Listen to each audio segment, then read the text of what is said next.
सोचो, अगर तुम एक ऐसे जंगल में फंस जाओ जहाँ हर पेड़ के पीछे मौत छुपी हो, हर पानी के नीचे कुछ ऐसा हो जो सिर्फ सांस नहीं पूरी जिंदगी निकल जाए।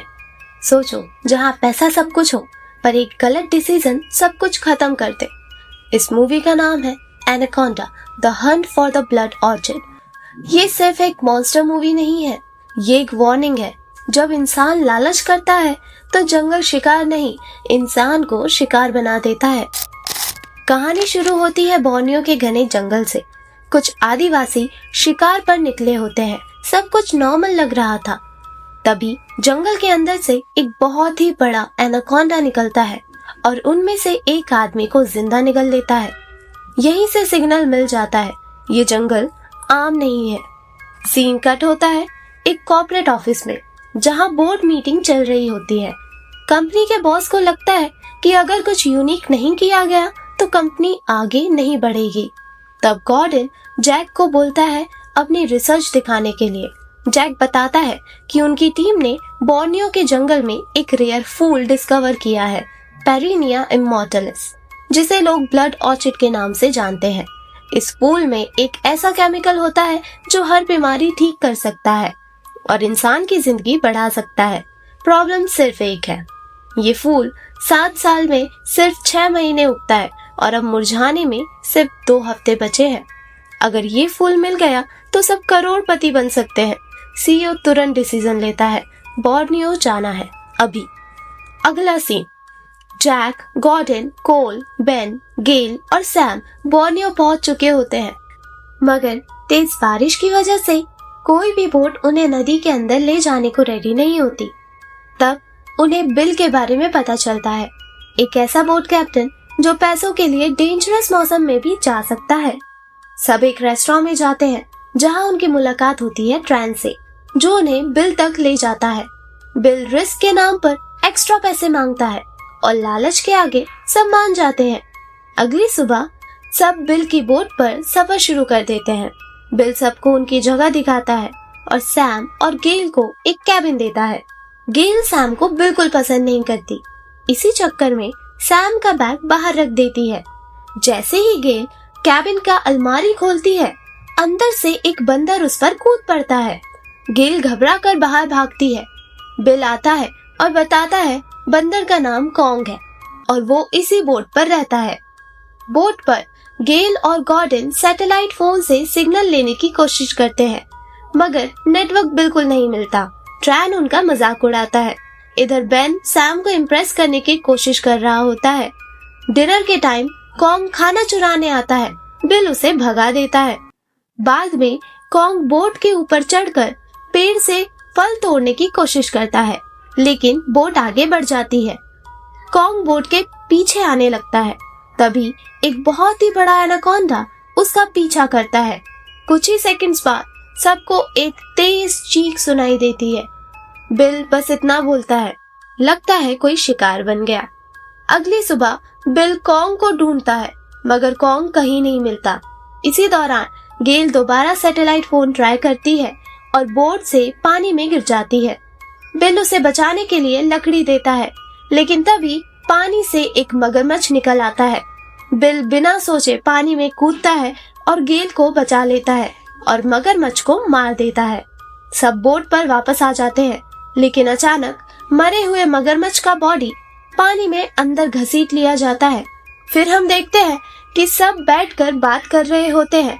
तभी फिर से गेल पर कॉन्ग कूद जाता है, जिससे वो दोबारा डर जाती है। कॉन्ग अब डरा हुआ था, जैसे वो मौत के मुंह से बचकर आया हो।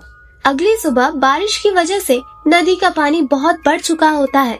पेड़, लकड़ियाँ सब बोट से टकरा रहे होते हैं और तभी बिल देखता है कि बोट का स्टीयरिंग जैम हो चुका है, इंजन फेल हो चुका होता है। और तब सबसे बड़ा शॉक, बोट सीधा एक झरने की तरफ जा रही होती है। बिल सबको पकड़ने के लिए चिल्लाता है और अगले ही पल बोट झरने से नीचे गिर जाती है। बोट झरने से गिर चुकी होती है, लकड़ियाँ टूट चुकी होती है, सामान पानी में बह चुका होता है, लेकिन किस्मत से सब जिंदा बच जाते हैं। सब पानी से बाहर निकलते हैं। सबसे आखिरी में सैम बाहर आती है और हम देखते हैं कि पानी के अंदर से एक बहुत ही बड़ा एनाकोंडा शांत अंदाज में गुजर जाता है। गेल गुस्से में बिल पर चिल्लाती है और बिल भी गुस्से में बोलता है, तुम लोगों ने मेरी बोट बर्बाद कर दी।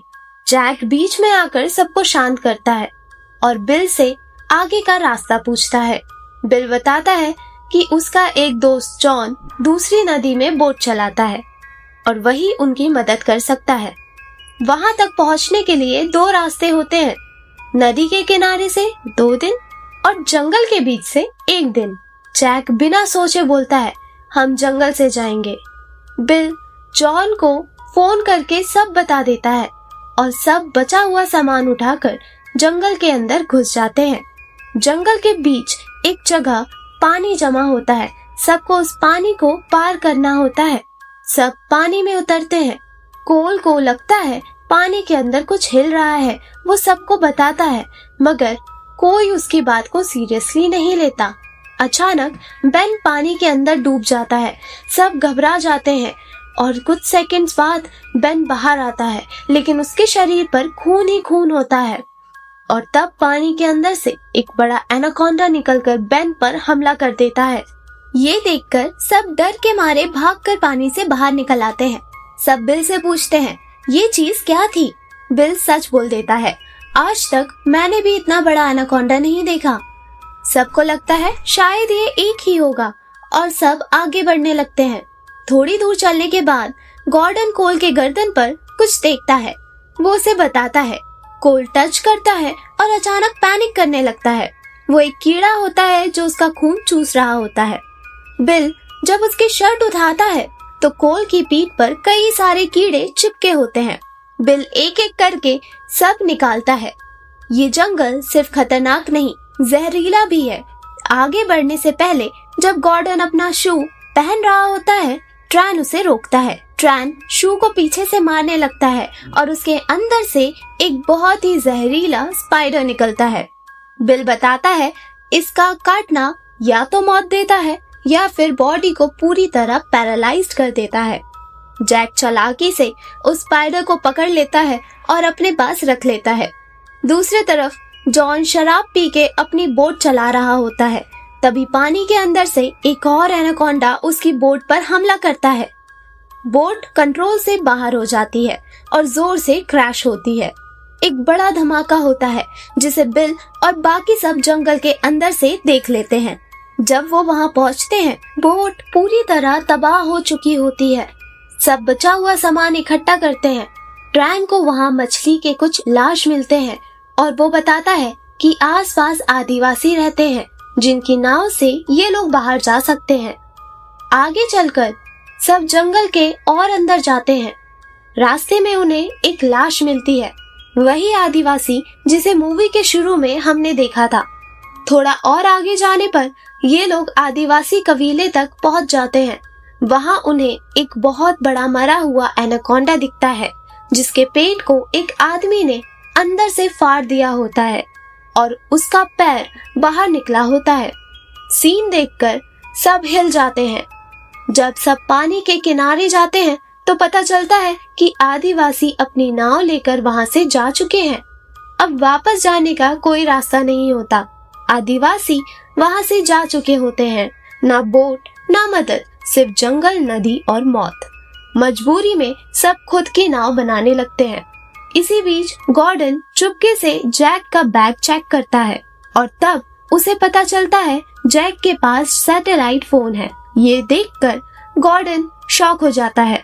तभी जैक आ जाता है और सीधा बोल देता है, ये फोन सिर्फ इमरजेंसी के लिए नहीं था, मुझे वो फ्लावर किसी भी हाल में चाहिए। गॉर्डन मना कर देता है और तब जैक अपना असली चेहरा दिखाता है। जैक अपने बैग से वही जहरीला स्पाइडर निकालता है और उसे गॉर्डन पर छोड़ देता है। स्पाइडर काट लेता है। कुछ ही पल में गॉर्डन की बॉडी पैरालाइज्ड होने लगती है। वो बोलना चाहता है पर बोल नहीं पाता। जैक शांति से वहां से चला जाता है और सबको आगे चलने के लिए बोलता है। सैम को ये बात अजीब लगती है। वो पीछे जाकर गॉर्डन को देखती है। तब तक गॉर्डन पूरी तरह जम चुका होता है और तब सैम ऊपर देखती है। एक बहुत बड़ा एनाकोंडा छत पर मंडरा रहा होता है। सैम डर के मारे सबको बुलाने भागती है। जब सब वापस आते हैं देर हो चुकी थी। एनाकोंडा गॉर्डन को निगल चुका होता है। बिल गुस्से में आकर पूरे घर को आग लगा देता है और सब वहां से भाग जाते हैं। जब सब नदी के किनारे पहुंचते हैं तब पता चलता है जैक नाव लेकर अकेला ही फ्लावर के लिए निकल चुका है। सैम सबको समझाती है जैक को जंगल के रास्ते पकड़ना होगा। सब उसके पीछे निकल पड़ते हैं। रास्ते में उन्हें एक गुफा मिलती है और सब उसके अंदर से जाने का फैसला करते हैं। गुफा के अंदर पानी भरा होता है। तभी ट्रैन पानी में गिर जाता है और एक एनाकोंडा उसे खींच कर ले जाता है। अब एनाकोंडा कोल के पीछे पड़ जाता है।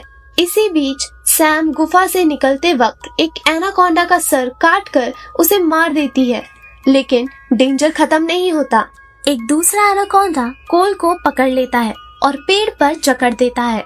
बिल्कुल लास्ट मोमेंट पर बिल उस एनाकोंडा को मार देता है और कोल की जान बच जाती है। आखिरकार सब जैक के पास पहुंच जाते हैं। जैक उन्हें देख लेता है और बिना सोचे बिल को गोली मार देता है। बिल बेहोश हो जाता है। जैक गेल और कोल को बांध देता है और सैम को बोलता है फ्लावर लाकर दे वरना ये दोनों मर जाएंगे। ब्लड ऑर्चिड एक गहरी खाई के ऊपर उग रहा होता है। उस तक पहुंचने के लिए सिर्फ एक गिरा हुआ पेड़ होता है और नीचे कई बड़े बड़े एनाकोंडा घूम रहे होते हैं। ये सारे एनाकोंडा उसी फ्लावर की वजह से इतने बड़े बने होते हैं। सैम जान जोखिम में डालकर पेड़ पर चली जाती है, फ्लावर तोड़ती है और सैम को दे देती है। तभी बिल होश में आ जाता है। बिल और जैक में जबरदस्त फाइट होती है। लड़ते लड़ते फ्लावर का बैग खाई में अटक जाता है। जैक बिल को घायल करता है और बैग निकालने नीचे उतरता है। जैसे ही बैग पकड़ता है वही स्पाइडर जैक को काट लेता है। जैक की बॉडी धीरे धीरे जमने लगती है। इसी बीच सैम और जैक दोनों खाई में गिर जाते हैं। सभी एनाकोंडा जैक पर टूट पड़ते हैं और उसे जिंदा ही चीर देते हैं। सैम किसी तरह बाहर निकल आती है। एक एनाकोंडा सैम के पीछे बाहर आ जाता है। गेल उसके मुंह पर पेट्रोल का टैंक तोड़ देती है और कोल उस पे बूम गन से फायर कर देता है। एनाकोंडा खाई में गिर जाता है और नीचे जोरदार ब्लास्ट होता है।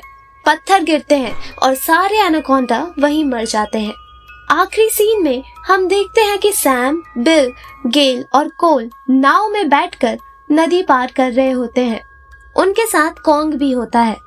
बिल बोलता है नदी के रास्ते से एक दिन लगेगा, शॉर्टकट भी है, लेकिन इस बार सब मना कर देते हैं और धीरे धीरे नाव आगे बढ़ जाती है और मूवी यहीं पर आकर खत्म होती है। बोर्नियो का जंगल शांत हो चुका था। एनाकोंडा खत्म हो चुके थे, पर जो जख्म ये सफर छोड़ गया वो जिंदगी भर भरने नहीं वाला था।